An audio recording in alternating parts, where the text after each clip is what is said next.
በስመ አብ ወወልድ ወመንፈስ ቅዱስ አሃዱ አምላክ። ተረፈ ቄርሎስ ምዕራፍ 15 የእስክንድርያው ጳጳሳት አለቃ ቄርሎስ ለአንጾኪያው ጳጳስ ለዮሐንስ የጻፈው መጽሐፍ ይህ ነው። የእስክንድርያው ሊቀ ጳጳሳት ቄርሎስ በጌታችን ደስታ ይሆንልንና ለጌታዬ ለወዳጄና ለወንድሜ የሥልጣነ ክህነት ጓደኛዬ ለሚሆን ለአንጾኪያ ጳጳስ ለዮሐንስ ጻፍኩ። ሰማያት ደስ ይላቸዋል፣ ምድርም ደስ ትሰኛለች። መካከላኛው የግንብ ግድግዳ በፈረሰ ገንዘብ፣ ሐዘንም በጠፋ ገንዘብ የሁላችን መድኃኒት ክርስቶስ ለቤተ ክርስቲያን ፍቅር አንድነትን ሲሰጥ ከተወለዱ ጀምሮ ለአባቶቻቸው የሃይማኖት መንገዶች የሚቀኑ እግዚአብሔርን የሚወዱት ስለዚህ ነገርን ጠሩን። የቀናች ሃይማኖትን ጠብቀው በሰውነታቸው ያለማወላወል አጸኑ። መንግሥታቸው የከበረች እንደሆነች ያስረዱ ዘንድ ከክብራቸው እንዲያተርፉለት የቤተ ክርስቲያን ወገን ስለሆነ ሰው ታላቅ ጥረትን ያደርጋሉ። የኃያላን ፈጣሪ እርሱም ለጋስ በምትሆን እጁ ጸጋውን የሚሰጥ ጠላታቸውን ድል የሚነሳላቸው የገባሁትን ቃል አላፈርስም ብሎ እኔ ሕያው ነኝ ይላል። እግዚአብሔር የሚያመሰግኑኝንም አከብራለሁ። እግዚአብሔርን የሚወድ የከበረ ጌታ ወንድሜ የሚሆን የአገልጋይነት የተባባሪ ጳውሎስ በእስክንድርያ ወደምንገኝ ወደ እኛ በደረሰ ጊዜ ደስታ መላብን። እጅግነቱም እውነት ነው። ከአቅሙ ያለፈ መከራን የሚቀበል እንዲህ ያለ ሰው በመካከላችን ሆኗልና የዲያብሎስን ቅናት ድል ይነሳ ዘንድ በክህደት የተለዩትንም አንድ ያደርግ ዘንድ እንቅፋቶችን ሁሉ አስወግዶ በእኛ ዘንድ በእናንተም ዘንድ ያሉ የምእመናንን በፍቅር በአንድነት ያከብራቸው ዘንድ በክብር ያከብራቸው ዘንድ ቀድሞ የተለዩ ስለምንድን ነው? እንናገረው ዘንድ አይገባንም? በአንድነት የሚደረገውን ተገቢ ነገር አምነን ልንናገር ይገባል እንጂ ምእመናን አንድ የሆኑ ዘንድ እንዲገባ ተናግሮ እሺ በጎ ባሰኘን በዚህ በከበረ ሰው መገኘት አስቀድመን እንደተናገርን ደስ አለን። የመናፍቃን ፈገግታ ይጨልም ዘንድ የዲያብሎስም የቅናት እሾህ ይወገድ ዘንድ እኛንም በፍቅር ዝግጁዎች ሆነን አገኘን። በምን አላደከምነውም። የእኔን ፍቅር አንድነት እሰጣችኋለሁ፣ ጸጋዬንም እተውላችኋለሁ ብሎ ሲናገር መድኃኒታችንን እናስታውሰዋለን። በምንጸልየውም ጸሎት አቤቱ ፈጣሪያችን ፍቅር አንድነትን ስጠን እያልን መጸለይን ተምረናል። ከእግዚአብሔር ዘንድ ፍቅርን አንድነትን የተቀበለ በትሩፋቱ ፍጹም ነው። የሚጥም ነገር በሌለው በምዕመናን መለያየት እንደሆነ የከበረ ጳጳስ ጌታዬ ወንድሜ ጳውሎስ ባደረሰን ጽነት የሌለባት የቀናች ሃይማኖት በተጻፈችበት ደብዳቤያችሁ አሁን እንዳለ የከበረ ሰውነታችሁ በዚህም ያሉ ንጹሐን ክቡራን የሚሆኑ ጳጳሳት እርሱን እንደ ጻፋችሁ አስረዳን። ጽሕፈቱም እንደዚህ ነው። ስለ ቅድስት ድንግል አምላክን የወለደች እንደሆነ አምነን እናስተምራለን። ተቀዳሚ ተከታይ ስለሌለው ስለ እግዚአብሔር ልጅ ሰው የመሆን ሥራም የቀረውንም እናንተ እንደ ጻፋችሁት መሆኑን እናምናለን። የከበረ ደብዳቤያችሁንም ባነበብን ጊዜ እንዲሁ ራሳችን እንደምናምን ሆኖ አገኘ ነው። እግዚአብሔር አንድ እንደምናምን ነው የሚለው። ይቅርታ፣ እግዚአብሔር አንድ እንደሆነ ሃይማኖትም አንዲት እንደሆነች እርስ በርሳችንም ደስ ብሎን የሁሉ መድኃኒት እግዚአብሔርን አመሰገነ። በቅዱሳት መጻሕፍት ንጹሐት ክቡራን የሚሆኑ አበው በመያያዝ የመጣች ሃይማኖት በእኛ ዘንድ እና በእናንተም ዘንድ ባሉ ምዕመናን ጸንታለችና የክርስቶስ ቅዱስ ሥጋው ከሰማይ እንደወረደ ከቅድስት ድንግልም እንዳልተገኘ አድርጌ የምናገርና የማምን እንደሆንኩ ከልባቸው አንቅተው የሐሰት ነገሮችን በእኔ ላይ የሚናገሩ እንዳሉም ሰምቻለሁና ስለዚህ ለመናፍቃን ከብዙ በጥቂቱ መልስላቸው ዘንድ አተጋኝ። እናንተ ያለ አእምሮ ያላችሁ ሐሰትን ብቻ የምታውቁ ወደ ዝነቀፌታ እንደምን ደረሳችሁ? ደዌያችሁ ኑፋቄስ ይህንን ያህል እንደምን አደነቆራችሁ? ስለ ሃይማኖት የምንቀበለው መከራችን ሁሉ ድንግል አምላክን የወለደች ናት እያልን እንደሆነ ታስቡ ዘንድ አይገባምን? ሥጋው ከሰማይ ወረደ ብለን የጌታችን የኢየሱስ ክርስቶስ ሥጋ ከቅድስት ድንግል የተወለደ ካልሆነ ቅድስት ድንግል አምላክን የወለደች እንደሆነች እንደምን ትታመናለች? አማኑኤልን በሥጋ ካልወለደችው ማንን በወለደች ገንዘብ? በእኔ ላይ እንዲህ ያለ ሐሰትን የሚናገሩ ሰዎች ይፈሯ። እነሆ ድንግል ትጸንሳለች፣ ወንድ ልጅንም ትወልዳለች፣ ስሙንም አማኑኤል ትለዋለች ብሎ ትንቢትን የተናገረ ኢሳይያስ አይዋሽምና። አማኑኤል ማለትም እግዚአብሔር ከእኛ ሥጋ ጋር አንድ አካል አንድ ባሕርይ የሆነ አምላክ ማለት ነው። ገብርኤልም በእውነት ቅድስት ድንግልን እንዲህ አላት፣ በእግዚአብሔር ዘንድ ባለሟልነትን አግኝተሻልና ማርያም ሆይ አትፍሪ፣ ስሙንም ኢየሱስ ትይዋለሽ፣ ወገኖቹን ከኃጢአታቸው ፍዳ ያድናቸዋልና። የጌታችን የኢየሱስ ክርስቶስ ሥጋው ከሰማይ ወረደ ብለን ብንናገር ቅድስት ሥጋው ከላይ የወረደች እንደሆነች የምንናገር አይደለም፣ እንዲህም የምንል አይደለም። የቀደመው ሰው ከምድር የተገኘ መሬታዊ ነው ብሎ የሃይማኖት መሪ የሚሆን የጳውሎስን ትምህርት ተከትለን ነው እንጂ ከሰማይ የወረደው አካላዊ ቃል ካልሆነ በቀር ወደ ሰማይ የወጣ የለም ሲል ጌታችን የተናገረውንም እናስታውሳለን። አስቀድሜ እንደተናገርኩ የሰው ልጅ የተባለ አካላዊ ቃል በእውነት ከቅድስት ድንግል በሥጋ የተወለደ ሲሆን፣ ነገር ግን አካላዊ ቃል እግዚአብሔር ከአብ የተገኘ ነውና ከሰማይ ወርዶ ባሕርዩን ከሥጋ አዋሃደ። የተገዢ ባሕርይን ገንዘብ አድርጎ በአምላክነትም ኖሮ የሰው ልጅን ተባለ። አንድ ሲሆን በባሕርዩ ፈጽሞ መለወጥ መመለስ የለበትምና ከሥጋ ጋራም አንድ አካል አንድ ባሕርይ እንደሆነ ይታመናልና። በመለኮቱ ፍጹም ሲሆን እርሱ ራሱ በሰውነትም ፍጹም ሲሆን እንደምን ከሰማይ ወረደ ይባላል? ኢየሱስ ክርስቶስ ከሁለት ባሕርያት ተገኝቶ በማይመረመር ተዋህዶ ቢዋሃድ አንድ ገዢ ነውና። በአካላዊ ቃል እግዚአብሔር ከሥጋ ጋር መቀላቀል መጠፋፋት ተደረገ ቢሉ ወንድሜ ሆይ ገስጽ። እነዚህን እንዳመንኩ እንደተናገርኩ አድርገው ስለ እኔ የሚናገሩ አሉና፣ እኔ ግን ከዚህ የራቅሁ ነኝ። እንደዚህ ያለ ነገር የሚናገሩትን አላዋቆች አደርጋቸዋለሁ። ለዘላለሙ አለና ከአብ ከመንፈስ ቅዱስም አልተለየምና አልተለወጠምና በመለኮቱ ያለ ሕማም ያለ መሆኑን በአካላዊ ቃል እግዚአብሔር እናምናለን። እርሱ በጥበቡ በሚያውቅ ገንዘብ የሥጋውን መከራ ገንዘብ አደረገ እንጂ። ስለዚህም ጴጥሮስ ክርስቶስ ስለኛ በሥጋው ታመመ አለ፣ በመለኮቱ ግን አላለም። እርሱ የሁሉ መድኃኒት እንደሆነ ይታመን ዘንድ በሥጋው የተቀበለውን መከራ ገንዘብ አደረገ። ጀርባዬን ለግርፋት ፊቴንም ለጽፋት ሰጠው፣ ከምራቅ ትፊ የተነሳ ፊቴን አልመለስኩም ብሎ ነቢይ በክርስቶስ ቃል እንደተናገረ በአራቱ ማዕዘን ያሉ የከበሩ አባቶችን ሃይማኖት እንደተከተልን ይልቁንም የከበረ የአባቶቻችንን የአትናቴዎስን ሃይማኖት ሌሎች እንዳይክዱ ከእነርሱ ሃይማኖት መውጣትን እንከልከል።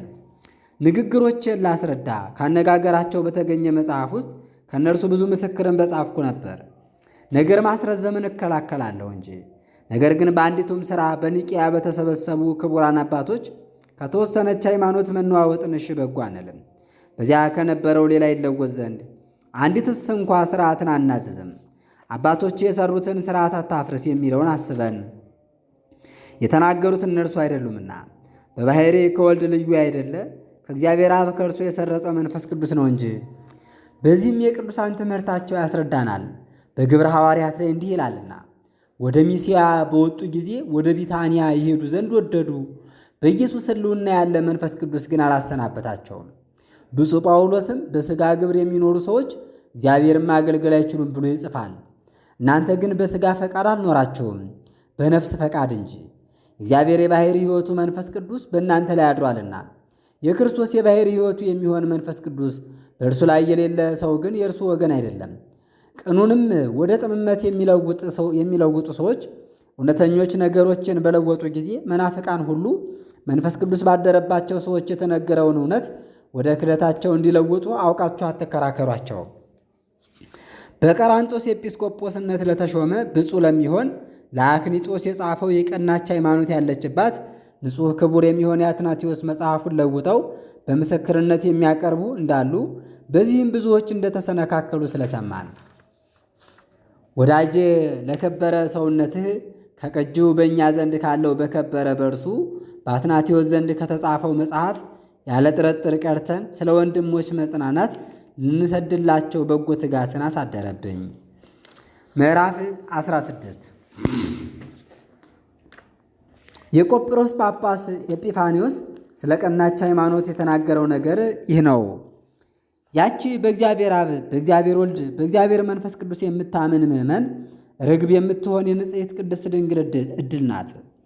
አብ በአካሉ ፍጹም ነው፣ ወልድም በአካሉ ፍጹም ነው፣ መንፈስ ቅዱስም በአካሉ ፍጹም ነው። ሦስትነት በባሕርይ አንድ ነው። ወልድ ከአብ የተወለደ የባሕርይ ልጅ ነው። መንፈስ ቅዱስም ከአብ ከወልድ የተለየ አይደለም። የተለየች ሦስትነት ለዘላለም ስትኖር የሚጨመርበት ጊዜ የለም፣ የሚጎድልበት ጊዜ የለም። እግዚአብሔር አብ በምትሆን በአንዲት ሕልውና በአንዲት ቅድምና ከፍ ከፍ ይላል እንጂ ከአብ ከወልድ ከመንፈስ ቅዱስ በተገኘች የአካል ሦስትነት ፍጥረት ሁሉ ተፈጠረ። ቀድሞ ከነበረ ነገር አይደለም፣ ፍጥረትም ከእግዚአብሔር ጋር የነበረ አይደለም። ሥጋም ሕልውናን ያስቀደመ አይደለም። በአብ በወልድ በመንፈስ ቅዱስ አስገኝነት ካለመኖር ወደ መኖር መጥቶ ተፈጠረ እንጂ። እሊህ አብ፣ ወልድ፣ መንፈስ ቅዱስ ከጥንት ጀምሮ ለነበሩ ከሰው ወገን ለሚሆኑ ቅዱሳን ነቢያት በሚገባ ለእያንዳንዱ እንደተቻላቸው መጠን በራእይ ተገለጠላቸው። ለአንዱም ለአንዱ እንደሚገባው በባሕርይ ቸርነቱ መጥኖ ይሰጣል። የእርሱን ድምፅ መስማት እንደተቻለው መጠን ወደ አብ የሚመለከትበት አለ። የምወደው ልጄን ሆይ ያስተምራል ብሎ የነቢዩ የኢሳይያስ አንደበት ደፍሮ እንደተናገረ ይኸውም የአብ አካላዊ ቃል ነው። ዳንኤልም ብሎ የመዋዕል እርሱን አየሁ እንዳለ ይህ ራእይም የአብ ነው። ወንዶች በሆኑ ነቢያት ላይ አድሮ እኔ ራእይን አበዛለሁ፣ በወንዶች ነቢያትም ታወቅኩ። ይህም የወልድ ቃል ነው። ሕዝቅኤልም የእግዚአብሔር የባሕርይ ሕይወቱ መንፈስ ቅዱስን ወስዶ በሰፊ ምድር አቆመኝ እንዳለ ይህም ስለ መንፈስ ቅዱስ ነው። ስለዚህ ብዙ መናገርንና ማስረዳትን በቻልን ነበር፣ የቤተ ክርስቲያንን የሃይማኖት መልክ መንገድ በማፍጠን እናስረዳ ዘንድ ከእነርሱ ጥቂት ምስክርን አስታውሰን ነው እንጂ። ይህንንም የመሰለ ትዕልፊት ምስጢር ሳለ ነገር ግን ሁለት ቃላትን መሰከርን። ይልቁንም እንደዚሁ በቅዱሳት መጻሕፍት በቀደምቱና በኋለኞቹ ውስጥ ያለውን እግዚአብሔር አዳምን እንደፈጠረው የሥጋ ሕይወት የምትሆን ነፍስንም አዋህዶለት በንፋት መንፈስ ቅዱስን እንዳሳደረበት እርሱ እግዚአብሔር አብ፣ ወልድ፣ መንፈስ ቅዱስ በአንዲት ጌትነት የሙሴ ኦሪት ሕግን እንደሰጠ ነቢያትም ከዚያች ጌትነት እንደተላኩ ለአይሁድም ለክርስቲያንም እርሱ አምላክ እንደሆነ የመድኃኒታችን የኢየሱስ ክርስቶስን ለተዋህዶ መምጣት ያልካዱ አይሁድን ግን ወደ ጽድቅ ጠራቸው። እርሱን መባመን በሃይማኖት ያሉትን ሁሉ ተቀዳሚ ተከታይ የሌለው የባሕርይ ልጅ አካላዊ ቃል እንደመጣ በእውነት የተነገረ የቅዱስ ወንጌልን ፍጹም ትምህርት አልካዱትንም። ቤተ ክርስቲያን እንዲህ ታምናለች። ያችውም የወይን እንጨት አበባ ጨርቋን የምትሸትት ጸጥ ያለች የደስታ ወደብ የበረከት ፍሬን የተሸከመች ሁልጊዜ የደዌያችን መፍትሔ የሚሆን የሰላም መጠጥን የምትሰጥ ናት። ይኸውም ቅልቅል የሌለበት አክራጦን የተባለ እውነተኛ የክርስቶስ ደም ነው። ክርስቶስ በመንፈስ ቅዱስ አዋሃጅነት ከድንግል ማርያም ተወልዷል። ልደቱ ከወንድ ዘር የተነሳ አይደለም፣ ከድንግል ማርያም በእውነት ሥጋ ነስቶ ነው እንጂ በምትሃት በሐሰት አይደለም። ከአጥንቶችና ከሥሮች ከመላው አካላችን ሁሉ ጋር እውነተኛ ሥጋን ነስቶ ነው እንጂ ከኃጢአት በቀር በምን የሚለይበት የለም። ልዩ ከምትሆን ከጌትነቱ ክብር ምስጋና ብቻውን ካልሆነ በቀር ከኃጢአት ልዩ የሆነ ሥጋን ከተጸነሰ ጀምሮ ለዘላለሙ በእውነት ነፍስ ያለችው ፍጹም ሥጋን ተዋህዷል። በሁለንተናው በኃጢአት ያልተዳደፈ እውነተኛ የነፍስ ዕውቀት ያለው ያልዋሻ አንደበት ያለው ሽንገላን ያልተናገሩ ከንፈሮች አሉት ወደ ማታለል ያልተመለሰች ልብ ያለችው ወደማይገባ ነገር ያልተጠጋ አእምሮ ያለውን ደስ ለሚያሰኝ ለሥጋዊ ፈቃድ ያልተገዛ ሰውነት ያለው በሰማያዊ ልደቱ በሰማያዊ ባሕርዩ ፍጹም የሚሆን አምላክ በሰው ያድር ዘንድ አልመጣም። አካላዊ ቃል ሥጋን ተዋህዶ እንጂ ከአምላካዊ ባሕርዩ አልተለወጠም። በእውነት በተጸነሰና 9 ወራት ከ5 ዕለታት በማኅፀን በተወሰነ ጊዜ ሥጋውን እንጂ ከመለኮት ጋር በድንግል ማኅፀን አዋህዶ ያለ ርኩሰትና ያለ ኀፍረት ንጹሕ በሆነ የልደት ሥራዎች ተወልዶ በስምዖንና በማርያም እቅፍ ተይዞ ሕፃን ሆኖ በእግሩ ሄደ። ኮል ኮል ብሎ በመጨረሻ ሁሉ ሲኖረው በአካል በመጠን አድጎ በወሮች የቁጥር ወሰን በአጭር ቁመት በጠባብ ደረት ተወስኖ ከድንግል ተወልዶ ሕገ ኦሪትን ፈጽሞ ወደ ዮርዳኖስ መጥቶ በዮሐንስ ተጠምቆ በጥምቀት በሚገኝ የኃጢአት ስርየትን ሽቶ አይደለም። ነገር ግን በእውነት ሰው የመሆን ሕግን ሳያናውጥ በእውነት ስለሚሆን ሥራ እርሱ እንደተናገረ ጽድቅን ሁሉ ይፈጽም ዘንድ ነው እንጂ እውነተኛ ሥጋን እንደተዋህደ ያስረዳ ዘንድ እውነተኛ ሰውነቱ ተዋርዶ በውሃ ውስጥ ባለ ጥምቀት ልጅነትን ሰጠ። በመጠመቁ ክብርን ያገኘ አይደለም፣ ይጠመቁ ዘንድ ለጥምቀት ቦታም ኃይልን ይሰጥ ዘንድ ነው እንጂ ላመኑበት ሰዎችም በእውነት ሰው እንደሆነ በእውነትም እንደተጠመቀ ያውቁ ዘንድ የቀናች ሃይማኖትን ሰጣቸው። እነርሱም በእርሱ መዋረድ መጥተው በመዋረዱ የተገኘ የክብር ልጅነትን ገንዘብ ያደርጋሉ። የባሕርዩ ከሚሆን ብርሃን የተነሳ እነርሱም ይበራሉ። በመንፈስ ቅዱስ ኃይል ለውጥ በመድኃኒት ሀብት ከኢየሩሳሌም በሚገኝ በኅብስት ኃይል በውሃም ኃይል በሚገኝ ኃይል ይነሳል አለ ተብሎ በነቢይ የተነገረው ሲፈጸም ዛሬማ በክርስቶስ ከብረን ድል እንነሳለን። ከእንጀራ በሚገኝ ኃይል ከውሃ በሚገኝ ኃይል በክርስቶስ እንበረታለን። እንጀራ ኃይልን እንዳይሆን ኃይል እንጀራ ነው እንጂ እንጀራ ምግብ ነው። በላይ ያለች ኃይል መድኃኒት ናት። ውሃ ብቻውን እንዳያነጻን የተለየች የአካል ሦስትነትን በመጥራት በውሃ ጥምቀት የሚገኘው ኃይል የመድኃኒት ፍጻሜ የሆነን ዘንድ ነው እንጂ ከዮርዳኖስ ወንዝ ወጥቶ በደቀ መዛሙርቱ ጆሮ የአብን ቃል ሰምቶ የሚመሰክር ማንን በማሳየት ነው? መንፈስ ቅዱስም በአምሳለ ርግብ ወረደ። ምስጢረ ሥላሴን አብዝተን እንደተናገርን መናፍቃን ሦስትነትን የተቀላቀለ ነው ብለው እንዳይመስሉ ሲመሰክርም ከአብ የተሰማ ቃል ይገለጽ ዘንድ በርግብ አምሳል በራሱ ላይ ተቀመጠ። ሥጋም በአብ በመንፈስ ቅዱስ ዘንድ የተወደደች የከበረች የተቀደሰች እንደሆነች ይመሰክራል።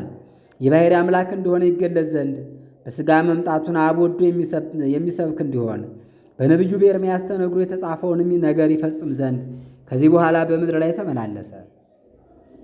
የከበረ ከሚሆን ከዮርዳኖስ ወጥቶ የባሕርይ ልጅነቱን ገልጦ በበረሃ ከዲያብሎስ ተፈተነ።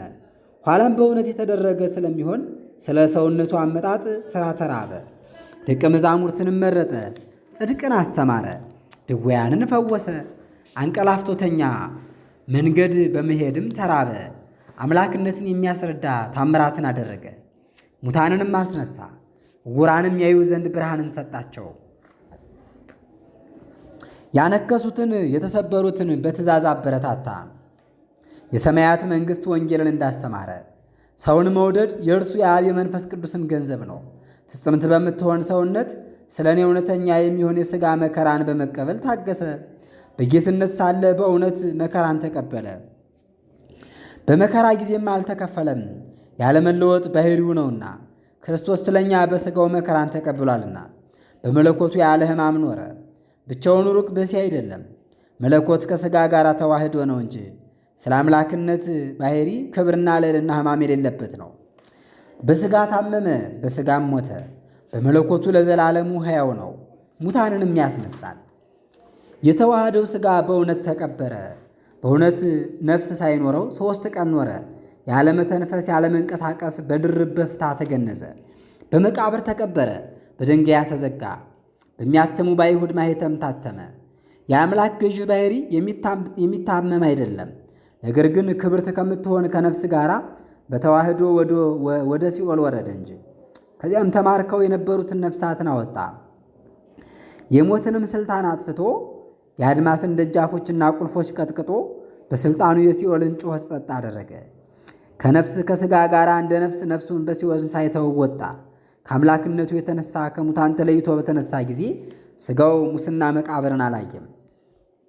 የእግዚአብሔር አብ የባሕርይ ልጅ አካላዊ ቃል ጌታ ከነፍሱ ከሥጋው ከሁሉም ከሕዋሳቱ ጋር በተነሳ ጊዜ ያ ፍጥረታዊ ሥጋ ረቂቅ ከሚሆን መለኮት ጋር አንድ ወገን ሆነ። መለኮት መንፈሳዊ ሥጋን በተዋሃደ ጊዜ አስቀድሞ በፈቃዱ የሚዳሰስ መከራን የሚቀበል ሆነ። በሰይጣንም ይፈተን ዘንድ አሰናበተው። ረሃብን የሚራብ ሆነ፣ እንቅልፍንም የሚያንቀላፋ ሆነ። ድካምን፣ ሐዘንን፣ ትካዜን ገንዘብ አደረገ። ያ ክቡር ሥጋ ከመለኮት ጋር አንድ ወገን ሆኖ መቼመች መለኮት ከዚያ ጋር እየኖረ ይህንን ሁሉ መከራ ተቀበለ። በአንድ አካል በአንዲት ጌትነቱ በተነሳ ጊዜም ከመለኮቱ ጋር አንድ ወገን ነው። በእውነት በሥጋ ተገለጠ። በቶማስ እጅ ተዳሰሰ። ከደቀ መዛሙርቱ ጋር በላ። 40 መዓልት 40 ሌሊት ከእነርሱ ጋር ኖረ። ነገር ግን በዝግ በር ገባ። ከገባ በኋላም ስሮችን፣ አጥንቶችን፣ የችንካሮቹን አወጋግ በጦር የተወጋ ቁስሉን አሳየ። በአንዲት መለኮት ተዋህዶ የተዋህደው ሥጋ አማናዊ ነውና የሕማም የሞት አለኝታ የለበትም። ጌታችን ተነሳ፣ ከእንግዲህ ወዲያ አይሞትም ሞትም አይገዛውም ብሎ ቅዱስ ጳውሎስ እንደተናገረ ይታመም የነበረ ሥጋ የማይታመም ሆነ።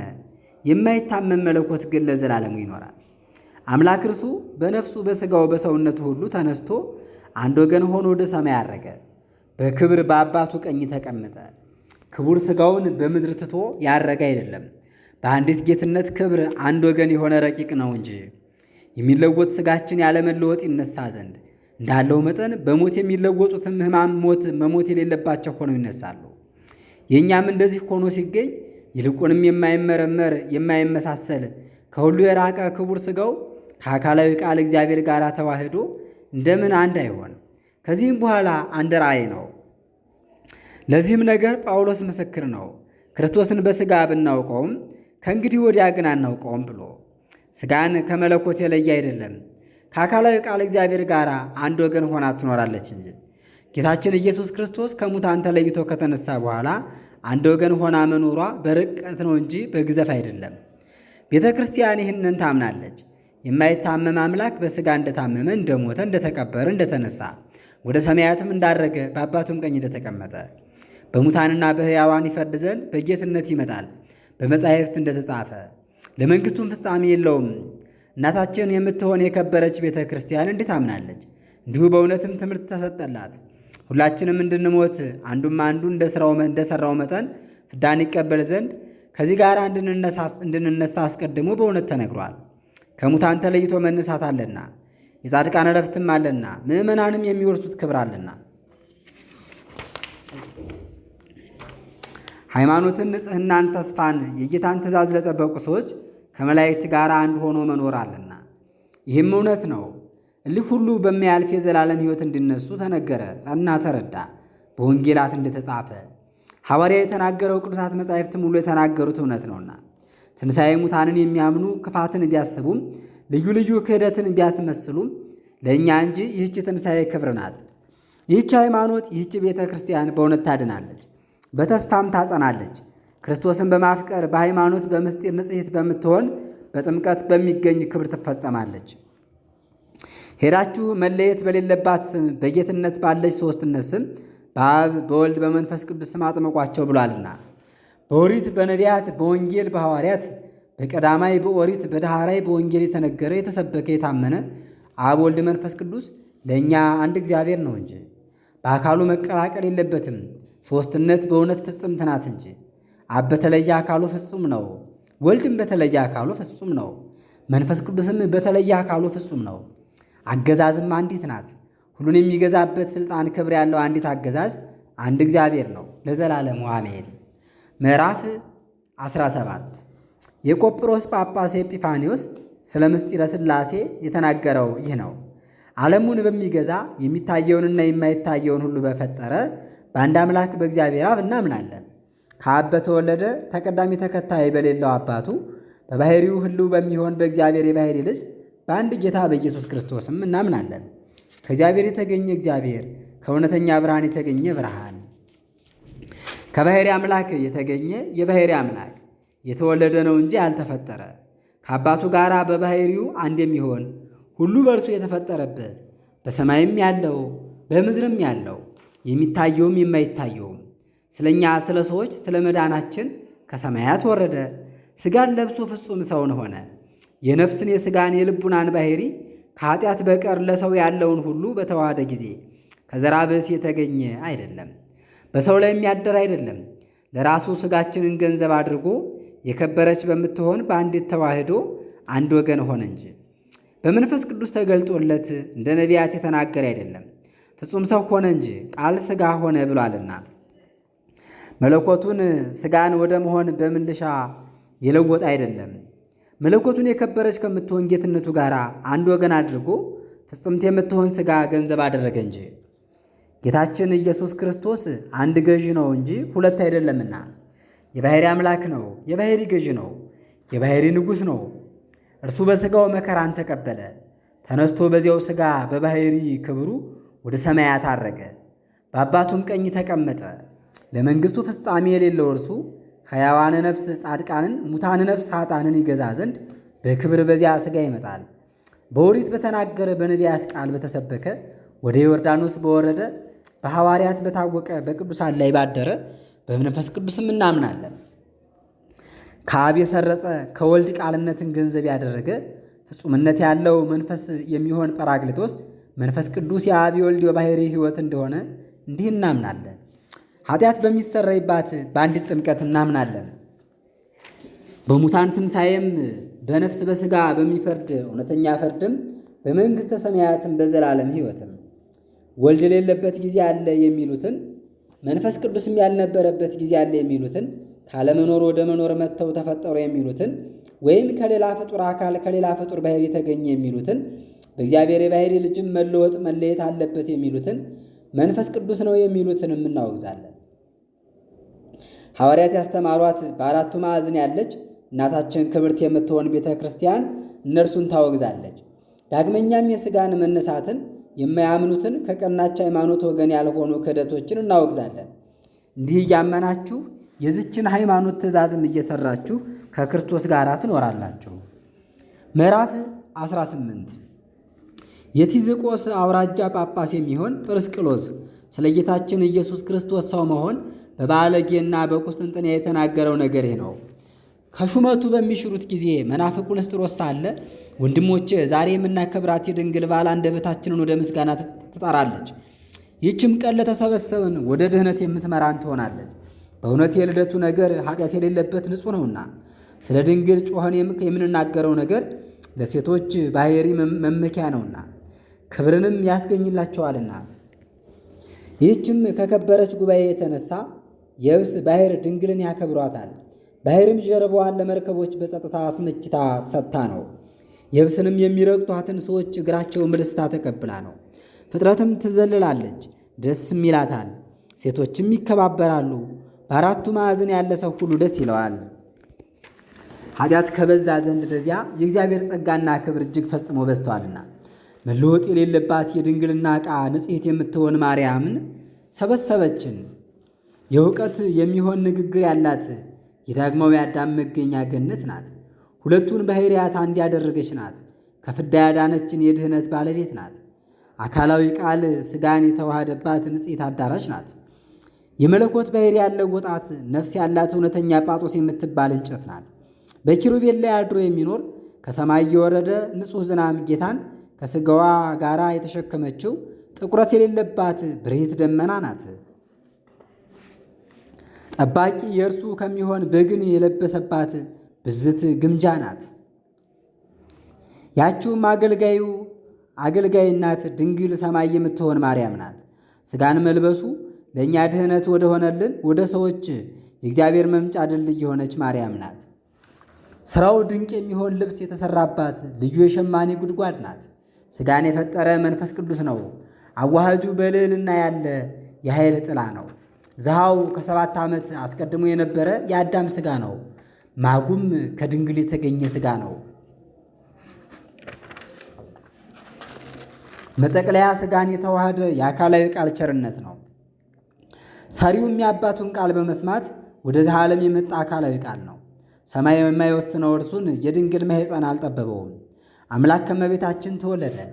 ልደቱም ከሥጋ ተለይቶ ሩቅ ብእሲ መሆኑ አይደለም፣ ከሥጋው ያልተለየ አምላክ ነው እንጂ። የቀደመችውን ሰው አንቀጸ ማኅፀን ሰው ሆኖ የተወለደ እርሱ የክብር ድኅነት የሚገኝባት አንቀጸ ማኅፀንን አደረጋት። የእግዚአብሔርን ትእዛዝ ባለመስማት እባብ መርዙን የተፋባትን ሰውነት አካላዊ ቃል የአባቱን ትእዛዝ በመስማት ወደዚያ ገብቶ አጸናት። ቀድሞ ኃጢአትን የሠራ ቃየል ከዚያች ከሔዋን ማኅፀን ተገኝቶ ነበር። ዳግመኛም ያለ ዘራ ብእሲ የተጸነሰ መድኃኒታችን ኢየሱስ ክርስቶስ ከዚያች ማኅፀን ተወለደ። ሰው ወዳጅ እርሱ ከሴት መወለድን አላፈረም፣ ግብሩ ማዳን ነውና። በማኅፀኗም ባደረ ጊዜ አልለወጣትም። ይኸውም ያለ ኃጢአት የፈጠራት ነው። አምላክን በወለደች ጊዜ በድንግልና ጸንታ ካልኖረች ከእርሷ የተወለደው በእውነት ሩቅ ብእሲ ነው። ልደቱም ድንቅ አይደለም። ነገር ግን ከወለደች በኋላ በድንግልና ጸንታ ከተገኘች የተወለደው ልደት ድንቅ ነው። አምላክ እርሱ በሩ ተዘግቶ ሳለ ገባ። ደቀ መዝሙሩ ቶማስም የባሕርይ ተዋህዶውን አውቆ ጌታዬ ፈጣሪ ብሎ ጮሆ ተናገረ። ከሴት መወለዱን አትፈር፣ እርሷ የድኅነት ምክንያት ናትና። ነገር ግን ከሴት ባይወለድ በሥጋው ባልሞተም ነበር። ካልሞተም የሞት ሥልጣን ያለው ዲያብሎስን ባልሻረውም ነበር። ለሠራተኛ በሠራው ቤት ማደር ውርደት አይደለም። ሸክላ ሰሪን ሸክላውን ባደሰ ጊዜ ጭቃው አያሳድፈውም። እንዲሁ ሁሉ ከድንግል የተወለደው ንጹሕ ልደቱ አያሳድፈውም። በፈጠራትም ጊዜ አላደፈም። እንደዚሁም ከእርሷ በተወለደ ጊዜ አልተለወጠም። የዓለም ሁሉ ነፃነታችን የተጻፈባት ማኅፀን ወዮ እንደምን ያለ ነው! ሞትን የምንመክትበት ጋሻ የተሠራበት ማኅፀን ወዮ እንደምን ያለ ነው! ዓለምን የፈጠረ እርሱ ያለ ወንድ ዘር የተገኘባት ምድር ወዮ እንደምን ያለች ናት! እግዚአብሔር ወልድ አስታራቂ ሊቀ ካህናት ሆኖ የተሾመባት አዳራሽ ወዮ እንደምን ያለች ናት! ባሕርዩን ሥጋ ወደ መሆን የለወጠ አይደለም። በቸርነቱ እንደ መልከ ጼዴቅ ያለ ሹመትን ተሾመ እንጂ። አሁንም አካላዊ ቃል ሥጋን እንደተዋህደ እናገራለን። አይሁድ በእግዚአብሔር ማመንን ምንም እምቢ ቢሉ እግዚአብሔርስ ተገዢ ሥጋን ተዋህደ። ምንም እንኳ አረሚ ምስጢሩን ቢነቅፉትም ስለዚህ ለአይሁድ መሰናክል እንደሆነ ለአሕዛብም አእምሮ ማጣት እንደሆነ ተነገረ። ይኸውም ከመነገር ሁሉ በላይ የሆነ መስቀል ነው። ይኸውም ድንቅ ነው። አካላዊ ቃል በድንግል ማኅፀን ባያድር ሥጋችን በጌትነት ዙፋን ባልተቀመጠም ነበር። ለአምላክ በማኅፀን ማደር ውርደት ከሆነ መላእክትም ለሰው ልጅ ያገለግሉ ዘንድ ውርደት በሆነባቸው ነበር። በባሕርዩ ሕማም የሌለበት እርሱ እኛን ይቅር ስለማለት በሥጋው መከራን የሚቀበል ከሆነ ክርስቶስ ሹመትን በማግኘት የባሕርይ አምላክ የሆነ አይደለም፣ አይሆንምም። የባሕርይ አምላክ ሲሆን ስለ እኛ ሰው ሆነ እንጂ። እንዲህ ብለን እናምናለን። አምላክ ተለውጦ ሰው እንደሆነ የምናስተምር አይደለም፣ ሰው የሆነ እግዚአብሔርን እናምናለን እንጂ። አገልጋዩን እናት አደረጋት። በመለኮታዊ ባሕርዩ በሰማይ እናት የለውም፣ በትስብእታዊ ባሕርዩም በምድር አባት የለውም። ከአብ ጋራም በቅድምና ነበረ። ክርስቶስ ሩቅ ብእሲ ከሆነ የአባቱ የእናቱ መኖር ያልተነገረለት መልከ ጼዴቅ እንደምን ይመስለዋል? እንደምን ይመስለዋል? በምድር ላይ እናት የሌለው አይደለም፣ እናት በምድር አለችውና። አምላክ እርሱ ሰውም ቢሆን አባት የሌለው አይደለም፣ በሰማይ አባት አለውና። አሁንም ክርስቶስ በሰማይ እናት የለውም፣ ፈጣሪ ነውና። በምድርም አባት የለውም፣ በሥጋው ተወልዷልና። የመልአኩን ሰላምታ ሰምተህ ፈር። ማርያምን ሰላም ያላት መልአክ ስሙ ገብርኤል ነውና፣ ትርጓሜውም በዕብራይስጥ አምላክ ማለት ነው። ሰው መሆኑ ይታመን ዘንድ አስቀድሞ ሰላምታ ቀረበላት። አንተ ሰው መልአኩ የመጣበትን ምክንያት እወቅ፣ ሰው የሆነ የእርሱን ካህሊነት አመስግን። ቀድሞ የሰው ባሕርይ ብዙ ፍዳን ትቀበል ነበር። ፍዳን የሚያመጣበትም ኃጢአቱ ነው። በአዳም ምክንያት ሁላችንንም ኃጢአተኞች አድርጎን ነበርና ዲያብሎስ የበደል ምርመራ ደብዳቤያችንን ይዞ ባሮችን አድርጎ ገዝቶናልና ደብዳቤውንም የሥጋችን መከራ አደረገ። ክፉ ተንኮለኛ ኃጢአታችንን የሚጽፍ ፍልስጣ የዕዳ ደብዳቤያችንን እያሳየ ይቆማል። በሞትን ጊዜም ፍዳን ያመጣብናል። ከዚህ ሁሉ የፍዳ መገባት የተነሳ ከመከሳሳችንም የተነሳ ለሁላችንም ዕዳን የሚከፍልልን አንዱ እርሱ ዛሬም ሁለት አይባል። ሁሉም በአንድ በአዳም ምክንያት በድሎ ነበርና አንድ እርሱ ያለ ዳግም አዳም ጌታችንም ለእኛ ቤዛ ተሰጥቶልናልና ለማዳን ቸርነት ሁሉ ገንዘቡ ስለሆነ ሩቅ ብእሲ ቢሆን ግን ማዳን ባልቻለም ነበር። እርሱም ከእኛ ጋር ፍዳን ይቀበላልና መልአክም እኛን ማዳን ባልቻለም ነበር፣ እኛን በሚያድንበት ገንዘብ ሥጋ የለውምና።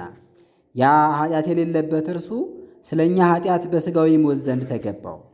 ስለ እርሱ ካሳነት ኃጢአታችን ደስ አይበላት ብላ የምታድን ይህች መሞቱ ምክንያት ናትና ሁሉን ካለመኖር ወደ መኖር አምጥቶ የፈጠረው ፈጣሪ እርሱ ነው። ለመስጠት ለመለገስ ምንም የሚሳነው አይደለም። ዛሬም በሃይማኖት መጽናትን በንስሐ መዘጋጀትን ለበደሉትም ድህነትን አስገኘ።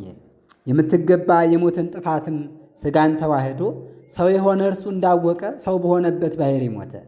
ቤዛችን በሚሆነን በደሙ የኃጢአትን ስርየት ያገኘንበት እርሱ ነው ብሎ ጳውሎስ እንደተናገረ ይህ ነገር ያውም አለመሞት ነው፣ ለሌላ አልተደረገም፣ በባሕርዩ የማይሞት ነውና። እንዲሁም ያለ በሥጋው ሕማም የሚያድን ሌላ አልነበረም፣ ወደፊትም ፈጽሞ አይኖርም። ሥጋን ተዋህዶ ከድንግል የተወለደ የባሕርይ አምላክ እርሱ ብቻ ነው እንጂ የበደልን እኛን ያዳንን ማዳን ከኃጢአታችን ብዛት ጋር የምትመዘን አይደለችም። በመነገርም በመመርመርም ከእኛ ከሁላችን በምትበልጥ ደሙ ፈጽሞ አዳነን እንጂ። ከአባቱ የሚተካከል የባሕርይ ልጅ እንደመሆኑ ያድናል። ፈጣሪ እንደመሆኑ ኃይሉ የማይጎድል ነው። ሰው ወዳጅ እንደመሆኑ መራራትን ሳያቃለን ነው። ግልጥ ሆኖ ስለ እኛ መከራን ተቀበለ እንጂ። ሊቀ ካህናት እንደመሆኑ ልመናችንን የታመነ የባሕርይ አምላክ ወደሚሆን አባቱ አቀረበ፣ ከአባቱም አይለይም። እንደዚህ ያለ ሌላ ይህንንም የሚመስለው ወዴት ይገኛል? በምን አይገኝ። በሰው ዘንድ ያለውን ፍቅሩን ተመልከት። ወዶ መከራን ተቀበለ። የሰቀሉትን የአይሁድን ሙቶቻቸውን አስነሳ፣ የገደሉትንም ኃጢአታቸውን ወደ ድህነት መለሰ። ሩቅ ብእሲ ቢሆንማ ማዳን ባልተቻለውም ነበር። ሩቅ ብእሲ ነውና እርሱም የሚያድነውን ይሻል። ሁላችንም በድለን ነበር፣ በደላችንም ወደ ዲያብሎስ ያቀርበን ነበር፣ ዲያብሎስም ለሞተ ነፍስ አሳልፎ ይሰጠን ነበር ብሎ ጳውሎስ እንደተናገረ የሰው ልጅ በጽኑ ፍዳ ተይዞ ነበር፣ የሚያድነውም አልነበረም። ባለመድኃኒቶች ሆነው የተላኩ ነቢያትም ማዳን ተሳናቸው። የደዌ ቁስል የሰው ከሚሆን ጥበብ እንዳስቸገረ ባዩ ጊዜ በሰማይ ያለውን ባለመድኃኒት ጮኸው ጠሩት።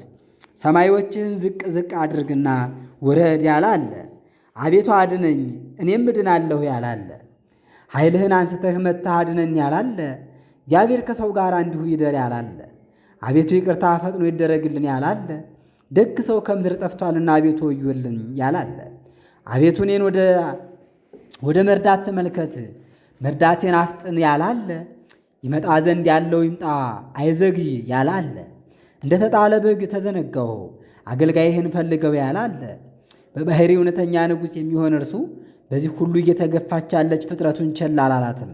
ቀድሞ የነበረ እርሱ ሰው ሆኖ የእርሱ የሚሆን የነፍስ ቤዛዋን ሰጠ እንጂ ከድንግል የተዋሃደውን ሥጋ የሰውን ልጅ ለማዳን ለሞት ለውጥ አድርጎ ሰጠ። በኦሪት ሕግ ከተሠራች መርገም ዓለምን በደሙ አጀው። አንተ አይሁዳዊ ዛሬማ ያዳንን ክርስቶስ ሩቅ ብእሲ አይደለም፣ የኃጢአት ተገዥ ሆኖ ነበርና በተቀበለው መከራ አዳነን። ከሥጋ ተለይቶ አምላክን የሆነ አይደለም፣ ሥጋ የዲያብሎስ ጠላት ነውና ሥጋን ባይዋሃድ ባላዳነንም ነበር። የበደለ ሥጋን በዚያ በድንግል ማኅፀን ተዋህደው እንጂ ያዳነን በዚያ ግሩም ለውጥ ሆነልን። መንፈስ ቅዱስ ሰው የሆነ አይደለም፣ እርሱ ወልድ ከድንግል ሥጋን ተዋህደ እንጂ መንፈስ ቅዱስ ጋር ረዳት፣ ወልድም ከእርሷ ነፍስን ሥጋን ነስቶ ሰው ሆነ። ክርስቶስ ልዩ ነው ቃልም ልዩ ነው ካልክ በሥላሴ አላመንም፣ በአካል አራትነት እንጂ። አሁንም በአብ ፈቃድ የተደረገ የሥጋ ተዋህዶውን አትለይ፣ የአርዮስ ደቀ መዝሙር እንዳትሆን። ይህ አርዮስ በሦስትነት ያለ የአንድነት ባሕሪ ይለያልና አንተም የክርስቶስን የባሕሪ አንድነት አትለይ። በሞት ጥላና በጨለማ ውስጥ ለነበሩ ሰዎች የታያቸው ማን ነው? በጨለማ ውስጥ የነበረ ማን ነው? ከጨለማ ሥልጣን ተገዥነት ያዳነን እርሱ ነው እንዳለ ጳውሎስን ስማው። ዳግመኛም ቀድሞ በጨለማ በድንቁርና የነበራችሁ እናንተ ናችሁና እንዳለ ሰው ሆኖ የተገለጠው ማን ነው? በእግዚአብሔር ስም የሚመጣ የባሕሪ አምላክ ነው ብሎ ዳዊት ያስተምርሃል። ይህ የሚመጣ ማን ነው? ዳግመኛም የባሕሪ አምላክ እግዚአብሔር ሰው ሆኖ ተገለጠልን። በጎላ በተረዳ ነገር ከዳዊት እንስማ። የባሕሪ ተዋህዶን ተዋህደ፣ ያለመለወጥም አንድ ሆኖ ኖረ። ለማዳን ሰው ሆነ፣ በእርሱ ሞት ሁሉ ይድን ዘንድ ተገባው። ይህንን ሁሉ ማዳን ሩቅ ብእሲ እንደምን በቻለው ነበር? አምላክም ከሥጋ ተለይቶ መከራን መቀበል ባልቻለም ነበር። የባሕሪ አምላክ ሲሆን ሰው ሆነ እንጂ በመለኮት ያድናል። ሰው በሆነ ገንዘብ በሥጋው መከራን ተቀበለ። ስለዚህም ነገር ቤተ ክርስቲያን የእሾህ አክሊልን አቀዳጅተውት ባየች ጊዜ ለአይሁድ ምኵራብ ስታዝንላት እናንተ የኢየሩሳሌም ልጆች እናቱ ምኵራብ ያቀዳጀችውን ታዩ ዘንድ ውጡ እያለች፣ እርሱ የእሾህ አክሊልን ተቀዳጅቷልና ሕግን በመተላለፍ ከመጣ ፍዳ አዳነን። በአባቱ እቅፍ ያለ እርሱ ነው። በድንግል ማኅፀን ያደረ እርሱ ነው። በእናቱ እጆችም ውስጥ ያለ እርሱ ነው። በነፋሳት ክንፎች ሆኖ ይመሰገናል። በመላእክት ዘንድ የሚሰግድለት እርሱ ነው። ከቀራጮች ጋር ለምሳ ይቀመጣል። ሱራፊል ፈርተው የሚያዩት እርሱ ነው። ጲላጦስ ይመረምረዋል። አገልጋዩ በጥፊ የመታው እርሱ ነው። ፍጥረት ትንቀጠቀጥለታለች፣ መስቀልን ያስቆሙለታል። ከዙፋኑ አልተለየም። በመቃብር ይዘጋበታል። ሰማይን እንደ ድንኳን ይዘረጋል። በመለኮቱ ሕያው የሚሆን ሲኦልን የሚያነዋውጥ እርሱ ከሙታን ይቆጠራል። በዚህ ዓለም እንደ ሐሰተኛ ይገፋል፣ በሰማይ ይመሰገናል። ቅዱስነት የባሕሪው ነውና እንደዚህ ላለው ምስጢር አንክሮ ይገባል። ታምራቱን ተመልክቼ እረዳለሁ፣ ጌትነቱንም አስተምራለሁ። አማኑኤል እንደ ሩቅ ብእሲ የድንግልን አንቀጸ ማኅፀን አልለወጠም፣ የድንግልናዋን ማኅተሞች አልፈታትም። የባሕሪ አምላክ ነውና ያለመለወጥ ወደ ማኅፀን እንደገባ ያለመለወጥ ተወለደ። እንዲሁ ተጸንሷልና ያለመለወጥ ገብቶ ያለመለወጥ ወጣ። ወደ ቅድስተ ቅዱሳን በር መንገድ መለሰኝ። ወደ ምስራቅ የምትመለከት የዳርቻ ደጃፍ ናት፣ የተቆለፈችም ናት ብሎ ሕዝቅኤል እንደተናገረ እግዚአብሔር እንዲህ አለኝ፣ አንተ የሰው ልጅ ይህች በር ዝግ ናት፣ አትከፈትምም። ማን ወደ ውስጧ የሚገባ የለም። የእስራኤል ፈጣሪ ብቻ ገብቶባት ይወጣል እንጂ የተዘጋች ሆናም ትኖራለች። እነሆ ነቢዩ በጎላ በተረዳ ነገር በእውነት አምላክን የወለደች ቅድስት ማርያም ምስክርን ሆኖ ተገኘ። ክርክሩ ክህደቱ ከዛሬ ጀምሮ ይቅር። በቅዱሳት መጻሕፍት በሚገኝ ምስጢር አዋቆች እንሆን። ከአብ ከመንፈስ ቅዱስ ጋር ጌትነት ሥልጣን ባለው በጌታችን በኢየሱስ ክርስቶስ ሰማያዊ መንግሥትን ያድለን ዘንድ ለዘላለሙ በእውነት። ምዕራፍ 19 ይቀጥላል። ረድኤተ እግዚአብሔር አይለየን።